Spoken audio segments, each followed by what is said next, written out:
This is Robert Capuccio.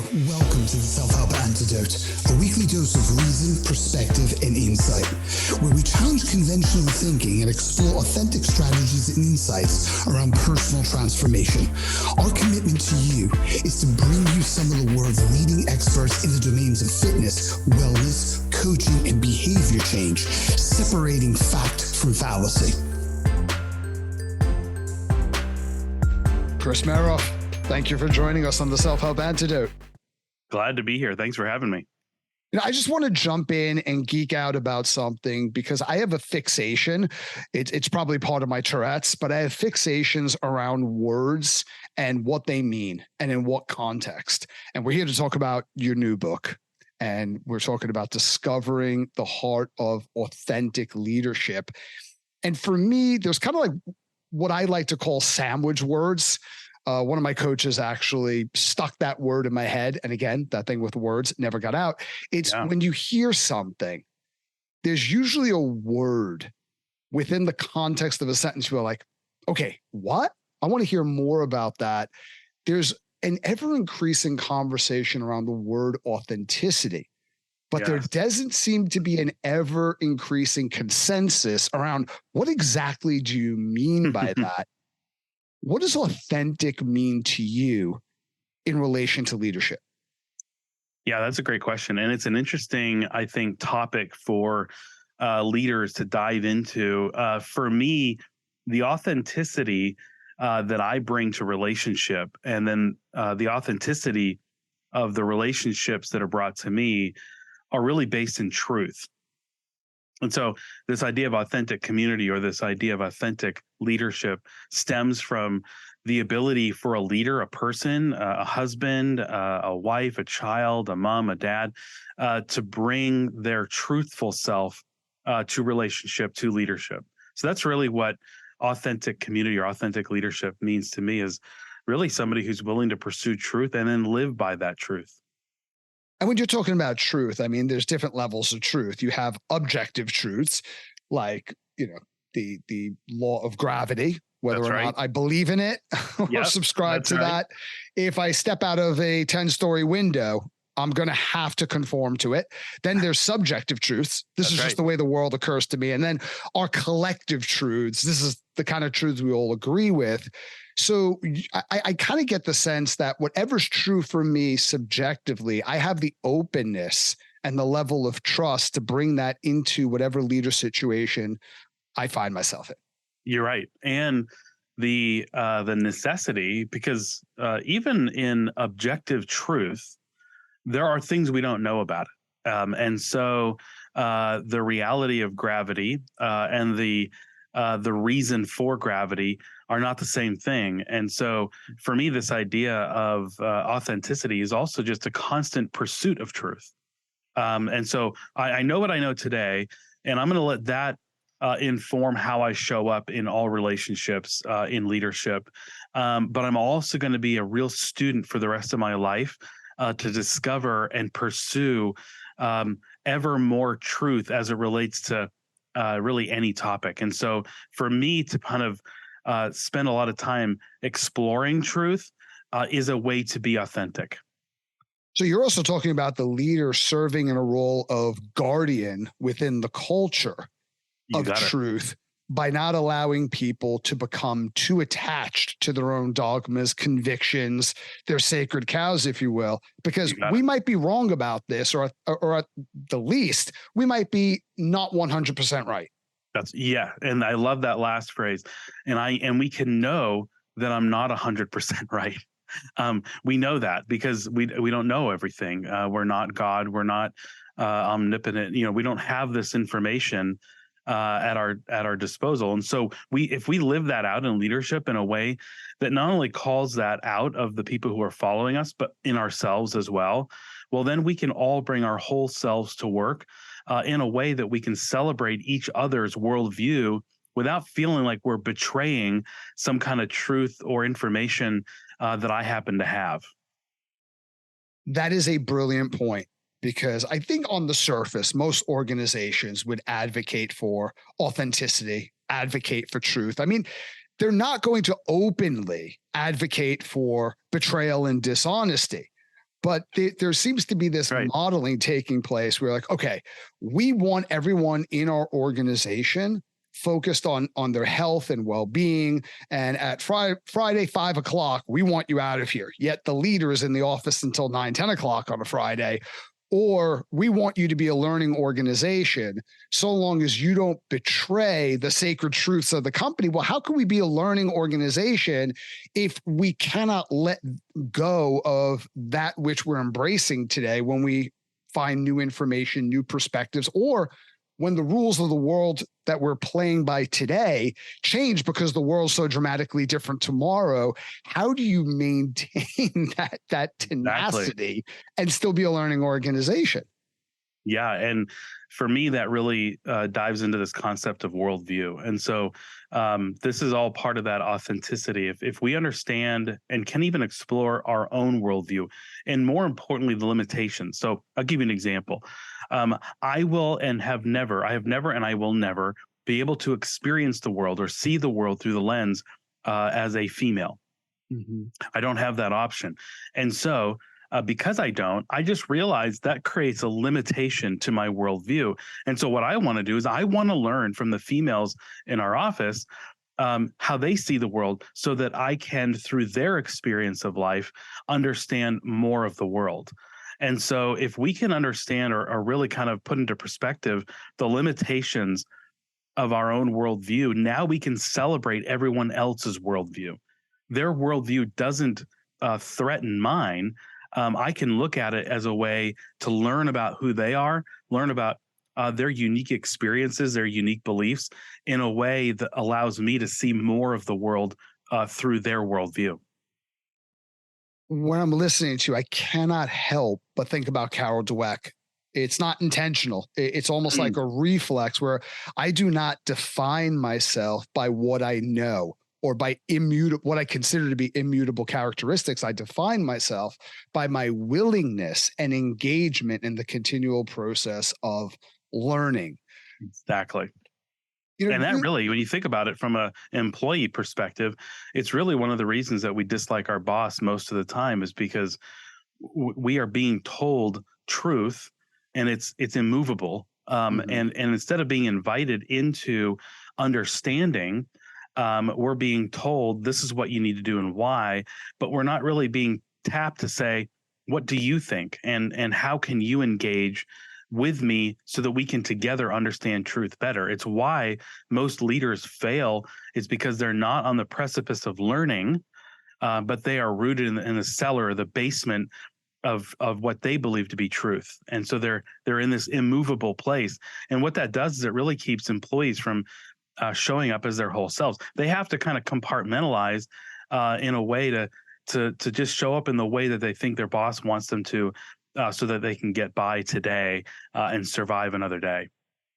we talk a lot about bad bosses, and unfortunately, it's a common experience.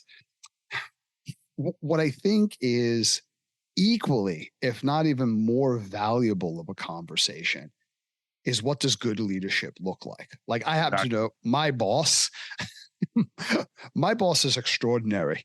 Um, Fallible, obviously, but extraordinary. And one of her attributes that she's respected for, but I think people get nervous around, is her level of patience Mm, with rolling. I mean, she herself moves very quickly, but she has a strong appreciation for and conscientiousness towards the fact that every whisper from her is a scream. And she kind of allows people to make their own mistakes. And she doesn't have this is the worldview according to the boss. And I've mhm. watched people be one way in a culture.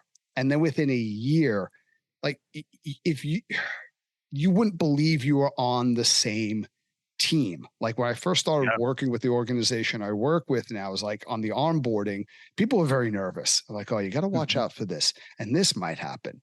And now people are coming into the organization and they're saying things like, well, I was pulled over into the hall and told, you're going to love working here.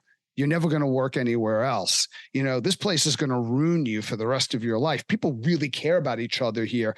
And that's within a year. And it's Right.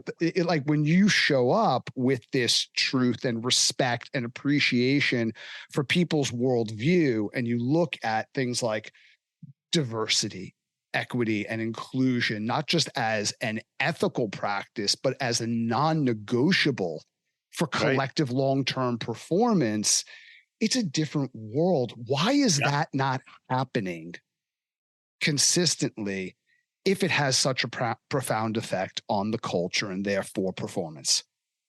Well, I think that my answer to that question is obviously complicated, but I'll boil it down to this: that whenever you have a visionary, whenever there's somebody with a vision of a future that's different than what we're able to experience today, then oftentimes that creates a lot of uncertainty. And so, unless you're just a really good vision caster, what tends to happen is those of us who tend to live in the future, like I do, I move at lightning speed, and so I'm trying to get people to join me on this journey, but they don't really see a clear picture yet of what this vision looks like in the future. And so, what that often will do is it creates a lot of uncertainty. The moment people find any kind of uncertainty, and here's a great example: you've worked hard on a project, you've got a report, maybe a task that you've completed, and you hand it in, and your boss looks at you and says, that's okay, but I really needed this other report, this other task, this other thing done instead. Well, what that really does is it creates a lot of uncertainty for employees. And when you live in a world of uncertainty, we all go to our own corners. We get into this like self-preservation mode. And so when you're in self-preservation mode, as an employee, a middle manager, or as a leader, which we all get there, then the worst of us shows up.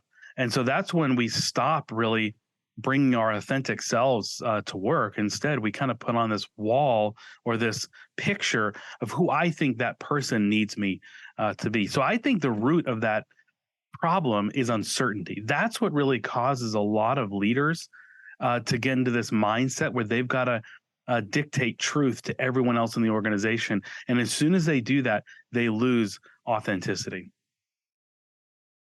Every once in a while in our lives, and I'll speak for myself in my life, somebody has explained something to me in a way that shifted my perspective and led me down a different ideological path. I don't want to make any predictions, but I'm thinking this might be one of those conversations.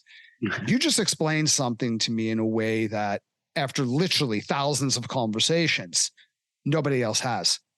The better of a visionary you are, the more you're seeing things at first that nobody else is seeing.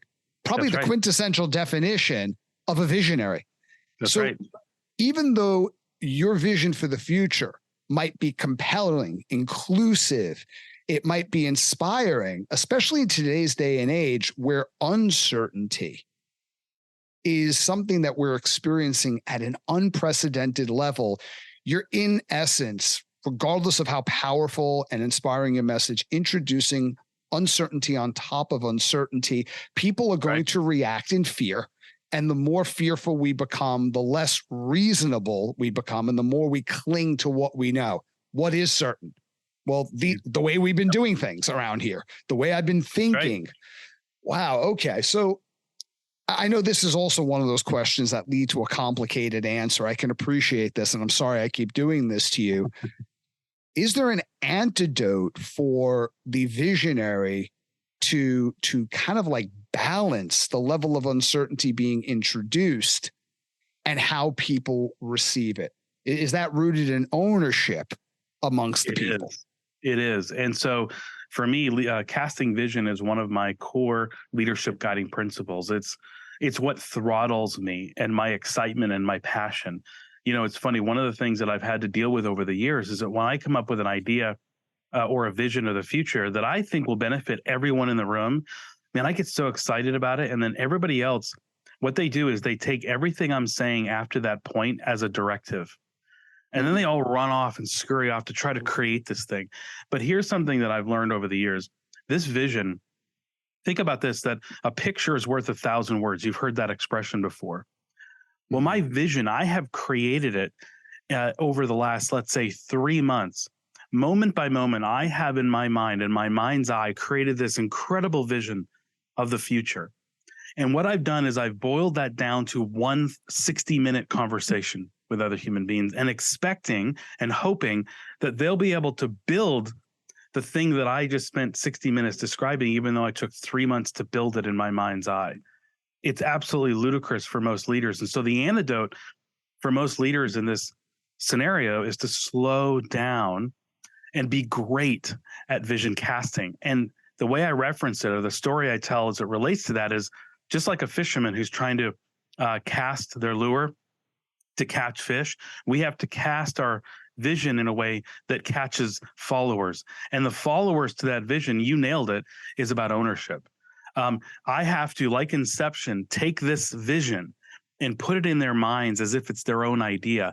And once I do that, now instead of one master creator of a vision, I now invite these people in and to take my masterpiece and make it even more grand because they've included themselves in the building of this future. And so what I have found is that if I become a student of vision casting, we hit heights that I never could have achieved on my own, number one. But then number two, we did it much, much faster. And so that's really a lot of this idea around vision casting, is that the reflection of whether you're good at it or not is how well it's been caught. And so I have to ask all the time, like, where are you heading? What do you think we're trying to build? What does it look like to you?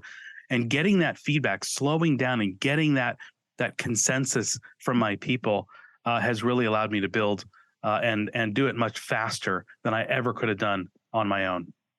So whether you are the founder of a large organization, whether you are a department head, or whether you're a project manager, understanding that the things that you're presenting have been living in your head longer than they've been birthed into the room with the people that you're discussing. Right. So what I'm hearing is kind of 3 steps. I hate to break something down into steps, but number one, what is a slowdown? Mm-hmm. What's maybe one point that you want to make?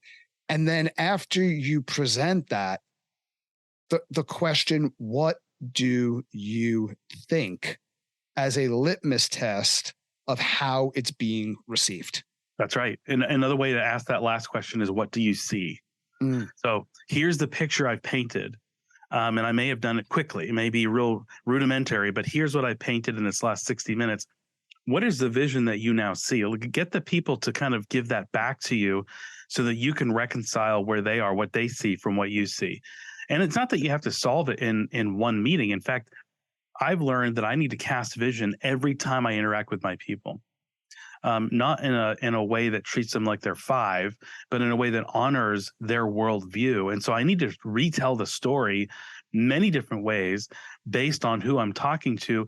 That's why it's so important to honor and give dignity to everybody's worldview, because in that dignity, I'm going to slow down and tell this story, paint this picture in a way that I'm hoping that one person can understand it and then own it. Okay, you've used 3 references to story, and I want to get into that in a second. I can almost hear, however, the objections of people in my head, not like I'm hearing voices in my head, but I can almost hear people. I don't have the time for this.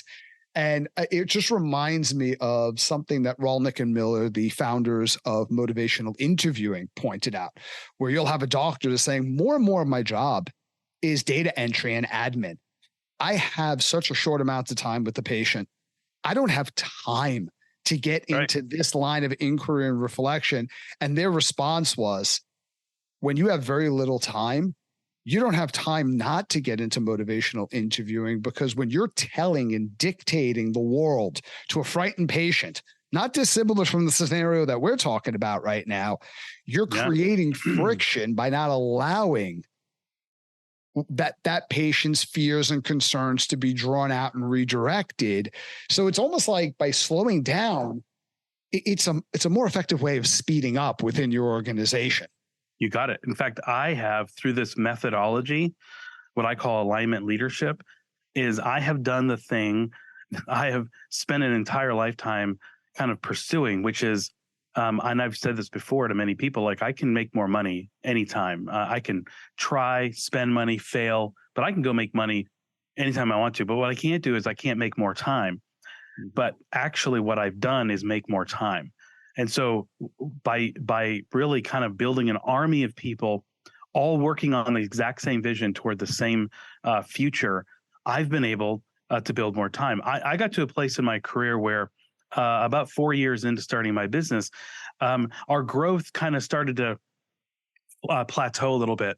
Excuse me. And I started to wonder, was it because people stopped caring about where we were going, or was I somehow removing the ability that they had before to see where we were going? Is it a glass ceiling issue, or is it an opaque? Is it me kind of stomping out their ability to see where we were going? Well, we got so big in those first 4 years that I just started to think, okay, these people don't care about it any longer.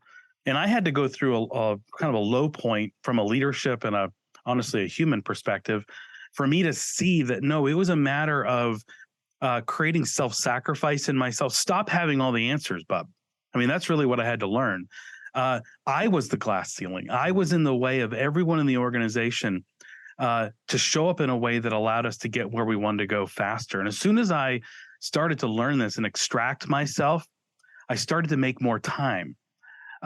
Your argument, or what you're hearing as the objection, is the thing I hear more than anything else. I don't have time to sit and cast all this vision. I got to get stuff done. But I'm telling you, if you can slow down and you can cast this vision, the one thing you'll do is you'll make more time. And it was a hard lesson I had to learn. But once I made it, man, I'm telling you, my company tripled in size. My top line revenue went from about $7 million to $21 million over a 3-year period. And my EBITDA went from $1 million to $11 million. Why? We didn't get better or more clever in how we were executing what we were doing, but I allowed other people to have the same level of ownership that I had.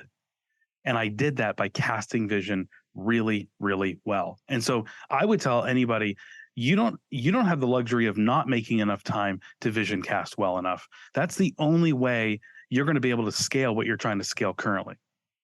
I love that answer. And so many times I could see people, I know for me, when I first got into leadership, which was actually a lot more management, I believed that what my team was counting on and what the owner of the organization was counting on is that I would have the answers. And all I did was get in the way in highly disruptive ways. So yeah. I was creating more problems than I was offering any solutions by needing to have the answer. And then I started to learn, no, I need to create I need to create an environment and offer resources to where people can feel they have ownership, they can develop themselves, and they could start figuring things out, even when it's messy. And if I trust that my people collectively are smarter than I am, which they were, then you'll be surprised at how much better they can do when you're just holding that space rather than being the driving force behind all of the intellectual capital within the organization. I tell my leaders now, and I tell anybody I can who will listen, your job as a leader is to become as unnecessary as possible. Your job is to trade your power for your people's greatness. And the only way you're going to be able to do that is if you have the ability to see them, your people, as valuable, like more valuable than even your time. You communicate things very clearly when you tell people you don't have time to do things that you know will serve them. And so we always talk about this idea of trade. There's a power vacuum that exists in every single meeting and every single business in the world. That when that boss walks through the door, people take on certain behavior. So are you willing to, as a leader, walk into every room, any room, and trade your greatness for theirs? It's a binary choice. Both sets can't coexist because they will, by definition, defer to your greatness because you're the boss. And so we have to be aware of that, walk into every room and really intentionally trade my power. I have to work really hard to overcome the fact that I know they're a little fearful, they're a little unsafe, uncertain.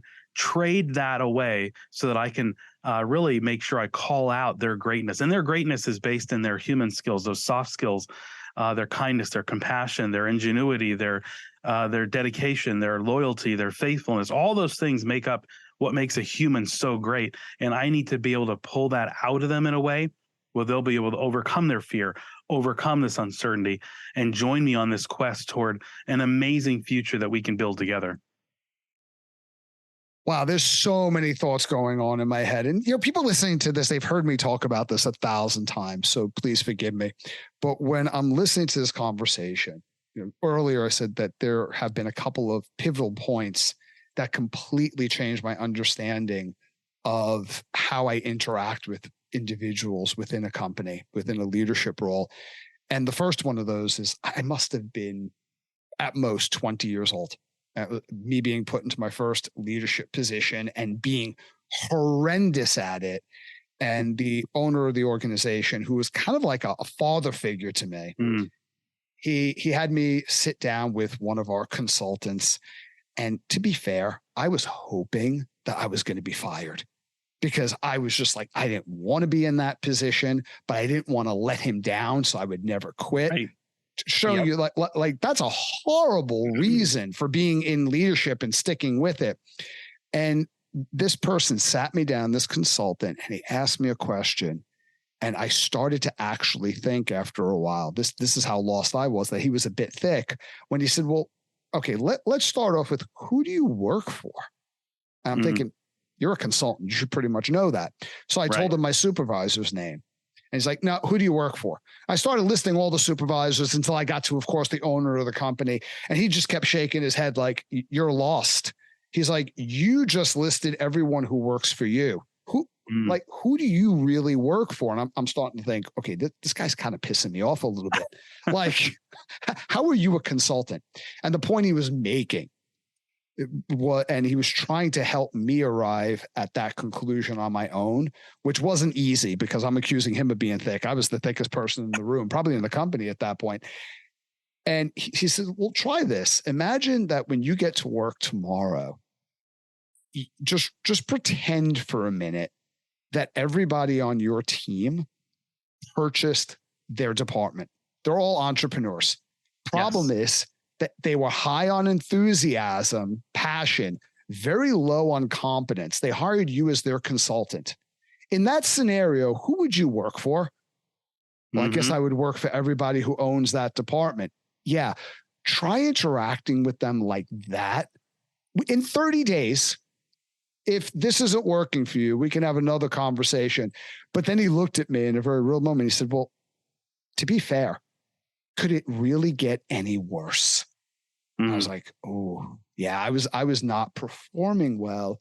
Yeah. And what I'm hearing, before somebody can ask themselves those questions, I think the question they really need to ask is, do you have a heart and a concern around leadership or career? I think that's a great point.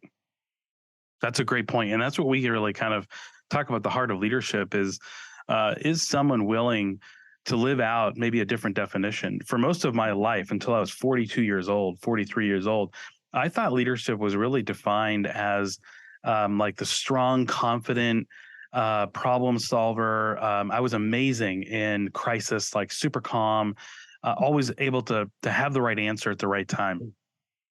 But then again, I hit kind of my low point, and coming out of that, I really wanted to redefine leadership. And I'm a big words guy myself. And so I wanted to come up with a definition that would help me understand, what do I do every day? Because what I had done every day created a semi-successful business, but an absolutely horrible personal experience where I felt so emotionally alone and isolated that I wanted to quit the very company that I started just a few years before. So I said, well, so let's stop with that definition. Let's rewrite a new one. And that really goes to the heart of what you just said, that for me, I want to love and serve my people toward their fulfillment. And this idea of love is based on a root word of agape, which is charity. In other words, I want to give myself away to my people. That's kind of the idea of I want to love my people. And that's also that idea of I want to trade my power for their greatness. Like this work is about them. It's not about me. And so that's a great question for people to ask themselves. Do you really want to lead people, or do you want all the trappings of leadership? Do you want this career? Because those are two different things. And the Corner people, office VP title. you got it. And the people that you lead will know which one you honor more. And they are the only people, by the way, who can actually make you successful. And I don't mean just in business, but I mean in life. And yet you're willing to trade them away for that title, for that salary, whatever you want from a career perspective. And it's counterintuitive to what the world tells you, but that's what I have found. Fulfillment in leadership is when I really embrace this idea of loving and serving my people. The most insidious, and this is my personal bias, the most insidious people in any organization are the career-minded people. Yeah. It's those, even the people who are quote unquote negative, they're overwhelmed with personal concerns. That's a failure of leadership, not a failure of the person. You either hired the wrong person or you hired the right person and failed them at somewhere between onboarding and their tenure in your organization. But it's the career-minded people that it's very hard to get any type of shift because they're not there for that. And they will say no to something that benefits the organization and the people because it doesn't directly benefit them. You got that. No, you got it. So talking about love, it's very unusual to hear somebody in business use the word love, unless, of course, you're Herb Kelleher. Then, but I remember I was working overseas on a government project, and I was taking a lot of criticism, which is their right, from head office, because we were trying to do something within the government that had never been done before, and I had to hire a team of people to do it. And I chose to hire a team of people that had absolutely no experience in what we were trying to do, because I don't hire people, I audition. I fill a room with as many people as possible. I want to see who you are, and you don't know what I'm looking for, so you can't stage it. It truly is casting, not hiring. I love that. I chose to go with people who were beautiful. They had a sense of purpose. They had a sense of duty to their nation, and they were coachable. And these, I mean, the project ended a while ago, thanks to COVID, but these are people who I'm still very close to, love them. And they were getting a lot of criticism because it was a rough road and they were struggling. And my response is back off my people, like, trust me on this, give them space to fail. It's going to work out. It's going to work out. In the worst circumstances, these people pulled through and succeeded beyond anyone's expectation. And then the conversation after the project was over was quite different. One of our principals within the organization called me and said, would you just spend some time with me? I don't know what you did out there, but we can't seem to scale it. How do we reproduce this? And basically the conversation was, you hire the right people and you have to love them. And when you say that, the person on the other end of the phone was like, what are you talking about? We can't possibly scale that. Yeah. And what do you mean by that? Yeah. This idea of love, agape, is the root word that I choose for love, which is charity, like I said. And this idea of charity is about self-sacrifice. And so when I love my people, I just mean that when I'm let's say an anxious state, and we're in a meeting, my anxious state is always because I have a vision of a future. We're not getting there in the same timeline or as fast as I want us to get there. There are constraints that are affecting our ability to get there. So my anxiety goes up. So what happens when I become anxious? Well, my natural state is to become impatient. That's just who I am.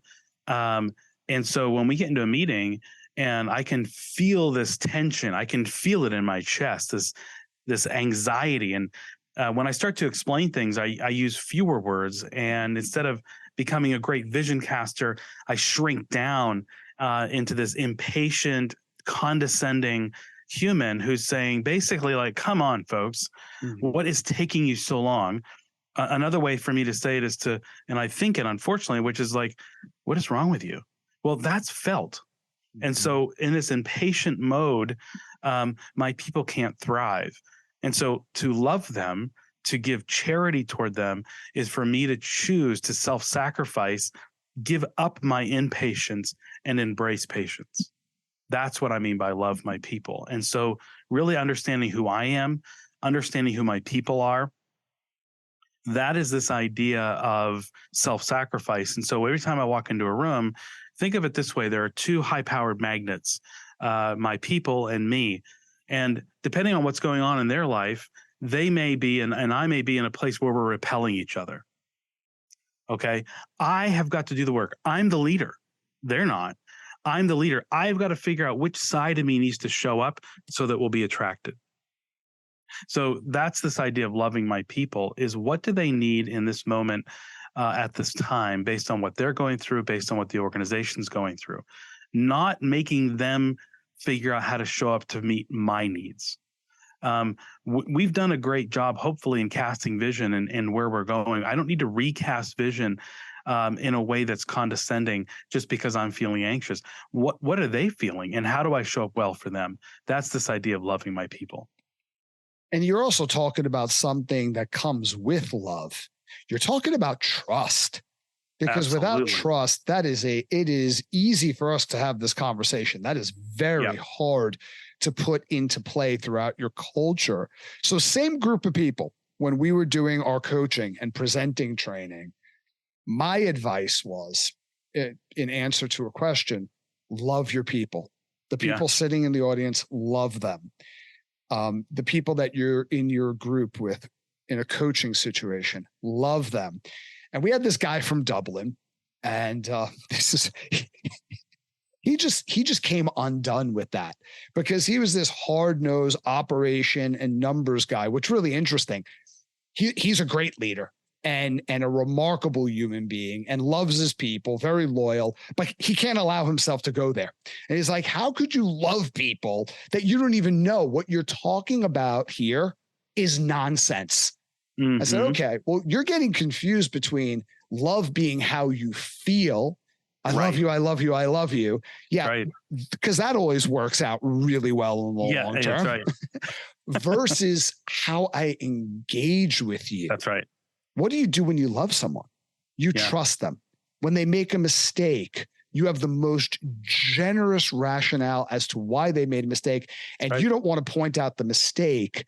What you want to do is help them get on track. You very readily recognize their strengths and their highest attributes. And when they demonstrate that, you're the first one to go, did you see what you just did? So they have the capacity to duplicate that, because the worst thing in the world is not failing miserably. The worst thing in the world is succeeding massively and having no idea how you produce that. That's the worst thing in the world. Yeah.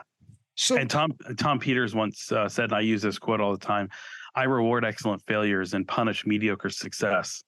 The idea that this inability to fail, and there are a lot of humans that are just are kind of wired in a way that says, I can't fail.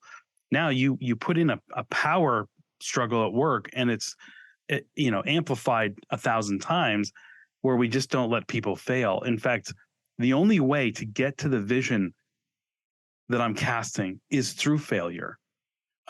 There's no perfect path that's created to a vision that we see in the future.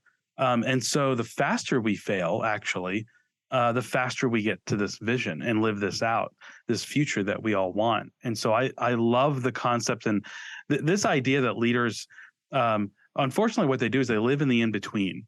And the in-between is what I refer to this.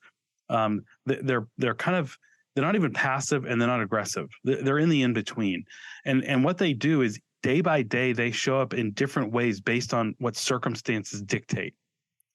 And by loving our people, what we're saying is that we're not going to live in the in-between. We're going to live in an aggressive stance. This idea that says, I'm going to aggressively love you. I'm going to live out love as a verb, not as affection, is what you're saying. And I agree with it, that this is going to cause action. And what am I going to do that's going to allow somebody to show up as their best self today? What is my role in that today. That's an aggressive stance of love as a verb. How am I going to show up? And so when I walk into a room and I have an engagement with an employee and I talk to them and I ask them how they're doing and they give me a rote answer or they give me a fine, a good, or okay, most leaders are okay with that. That's called the in-between. That doesn't help that person understand how to show up even better than the way they felt that morning.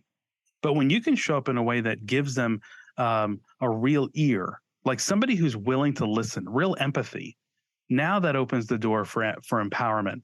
And that's that concept to me of love as a verb. This is now I'm going to sacrifice some of my time and I know it's valuable, but I'm going to sacrifice. And instead of a 5-minute, hey, how are you doing? I'm going to give them a 30-minute, I'm concerned about you. Like, I love you, I care about you, and I want to make sure that I'm doing everything I can to allow you to show up as your best self today.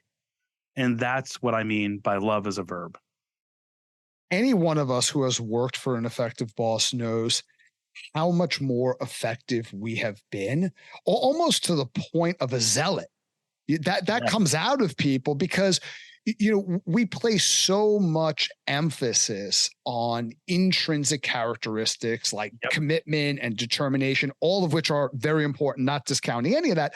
But if you listen to behavioral experts like BJ Fogg, like James Clear, we undervalue identity and environment. And when you show up and you're that type of leader, you help me identify with and have an affinity for the organization. Where the organization ends and I begin starts to get blurred. And we talk about empathy and trust and love, and people, well, those almost dismissively, those are soft skills.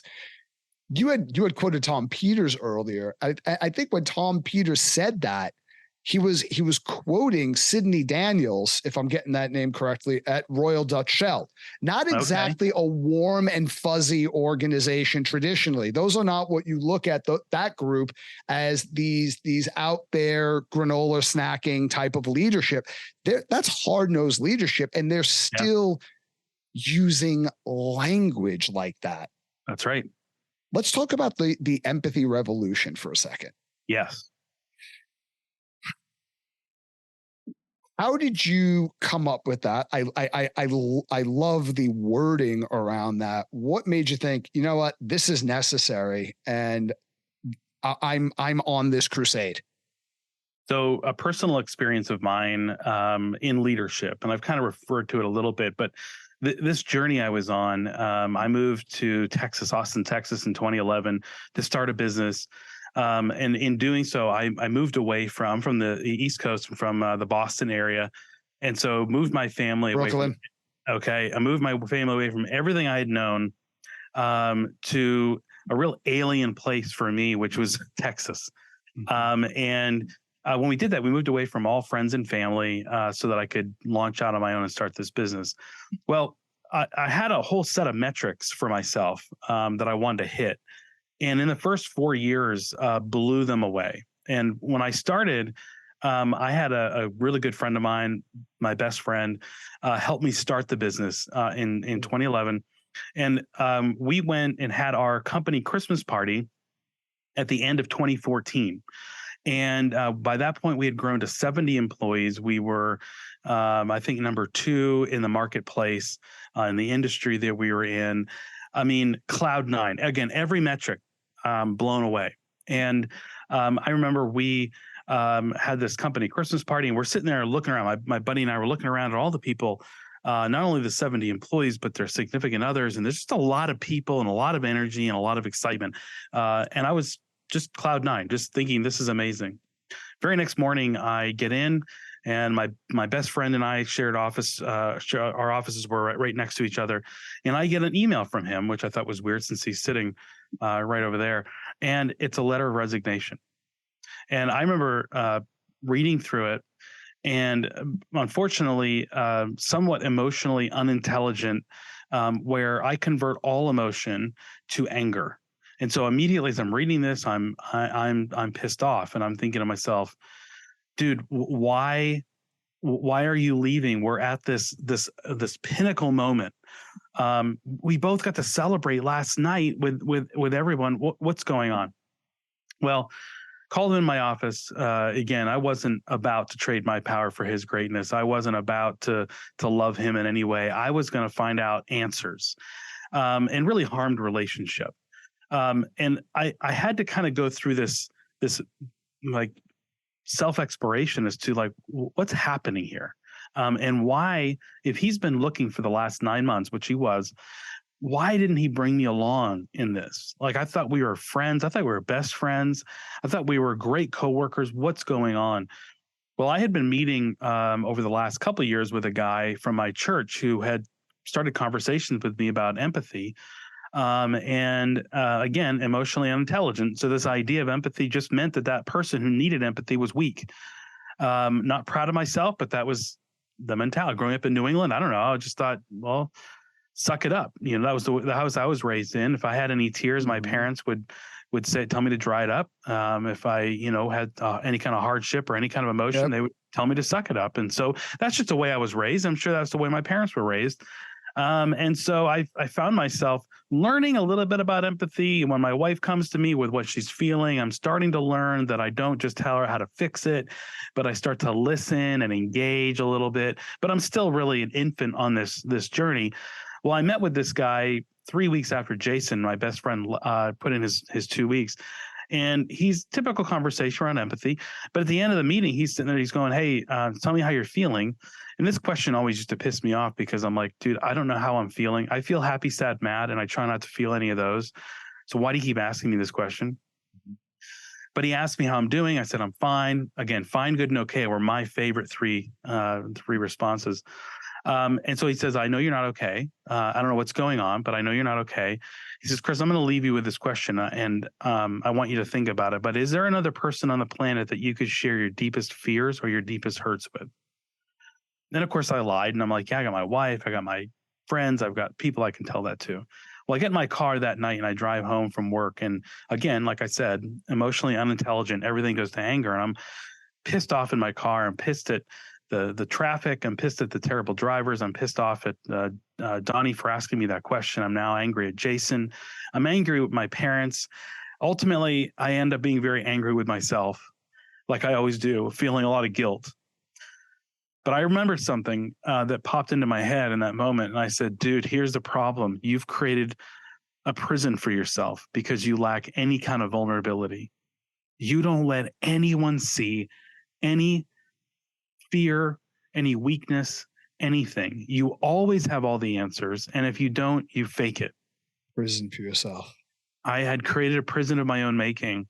And it was the loneliest I had ever experienced life. I'm one of these very extroverted, outgoing. I love to be with a lot of people. I love to have a lot of fun. And I never contemplated emotional loneliness before, but it rocked me. And it took me about 12 months to figure out who was I going to be going forward? Who was the dad I was going to be? Who was the husband? Who was the employer? Who was the boss? What were going to people define me at my memorial? That I was a lot of fun, that I built a big business, that I solved a lot of problems.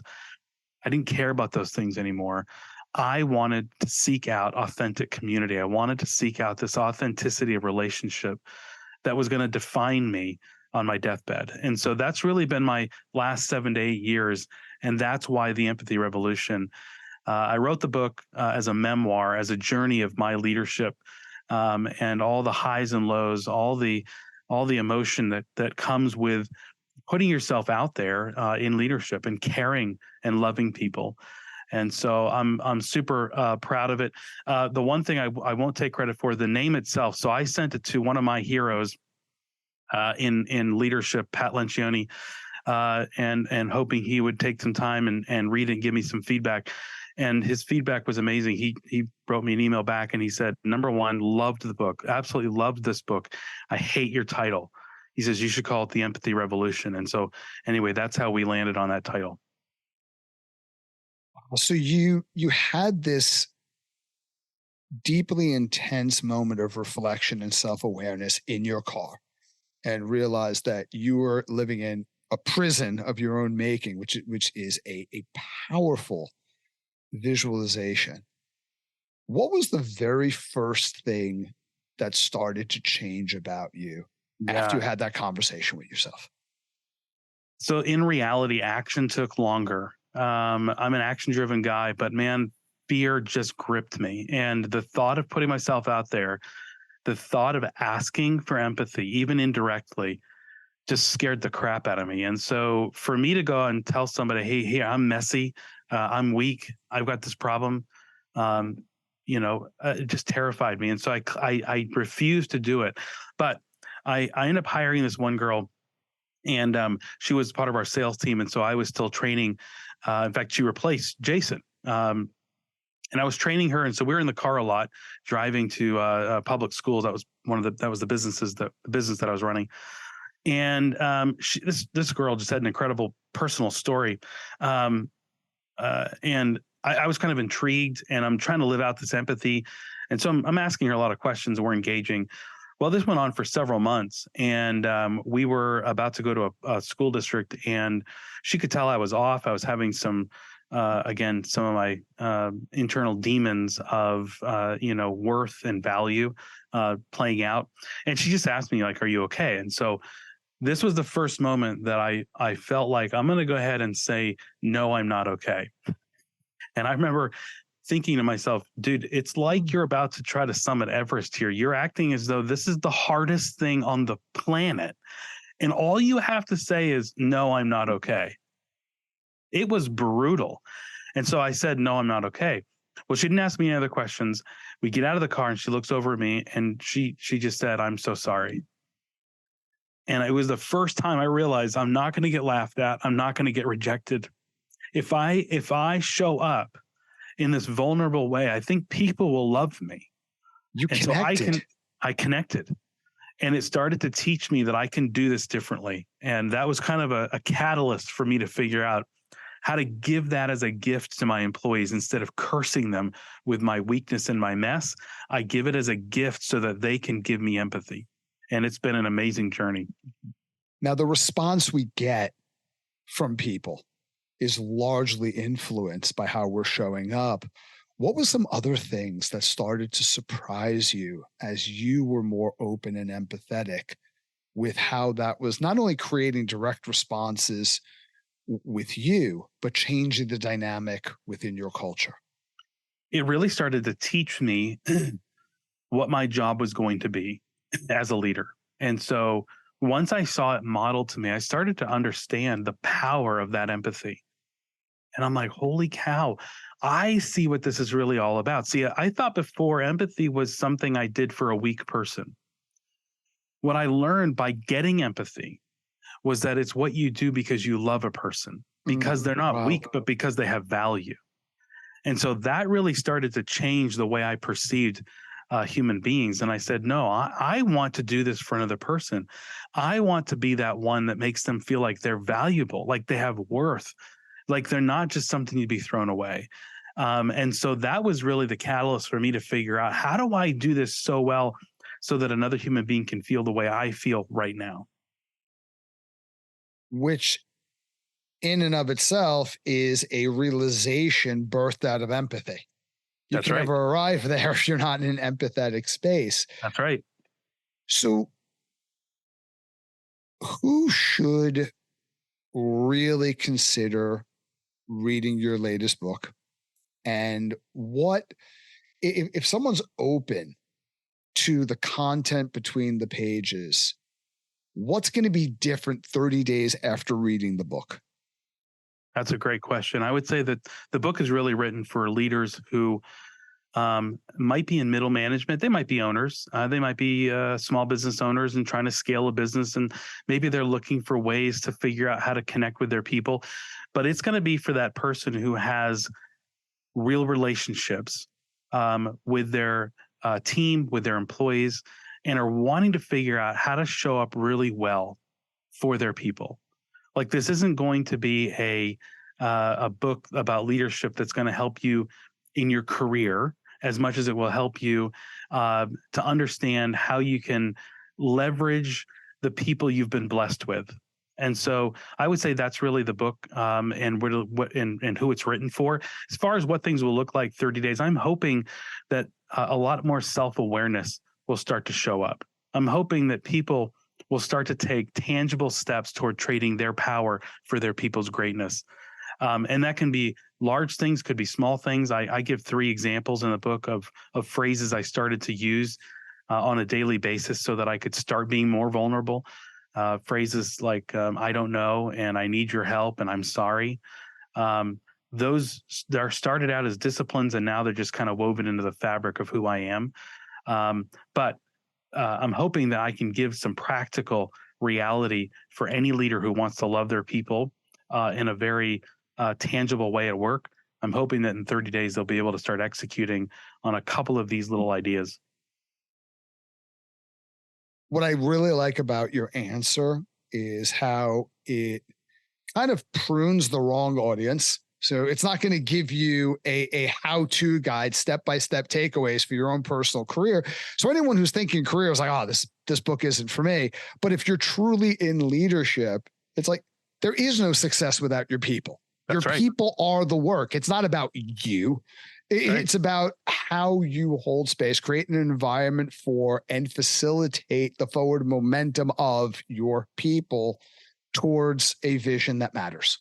You got it. That's exactly it. Well, the thing I hate about this interview right now is that we're coming to an end. I could listen to you literally for hours. I found this conversation to be fascinating. I would encourage people, myself included, read some of your books. This was fantastic. I just want to say thank you.